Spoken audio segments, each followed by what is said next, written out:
Hello বন্ধুরা, তো চলো আজকে নিয়ে এসেছি তোমাদের সাথে তালের ক্ষীর রান্না করা।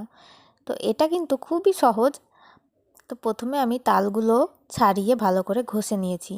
তো ঘষে নিয়ে তালের মাড়িটা বার হয়ে গেলে আমি একটা মশারি নিয়ে নিয়েছি বা জাল নিয়ে নিয়েছি। জালের মাধ্যমে আমি ওটা কিন্তু ছেঁকে নিচ্ছি যাতে যাতে তালের যে খোসাগুলো সেগুলো যাতে ওর মধ্যে না পড়ে।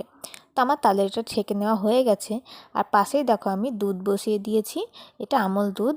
দুধটা গুলে এর মধ্যে দেব তার জন্য। এর মধ্যে আমি আর কোনো রকম জল ব্যবহার করব না।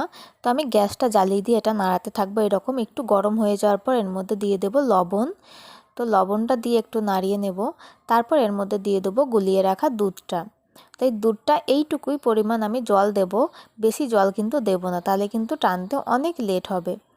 তো দেখো আমার দুধটা গোলানো হয়ে গেছে। এরপর আমি এর মধ্যে দিয়ে দেবো স্বাদ মতো চিনি। তো এখানে আমি 1 বাটি চিনি দিয়েছি।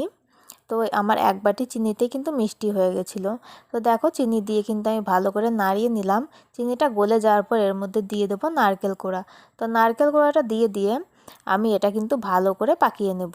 তো এটা যখন হয়ে যাবে তখন কালারটা কিন্তু চেঞ্জ হয়ে যাবে। দেখতেই পাচ্ছ আমার কিন্তু তালের ক্ষীরটা রেডি হয়ে গেছে। তো তালের ক্ষীর রেডি হয়ে গেছে।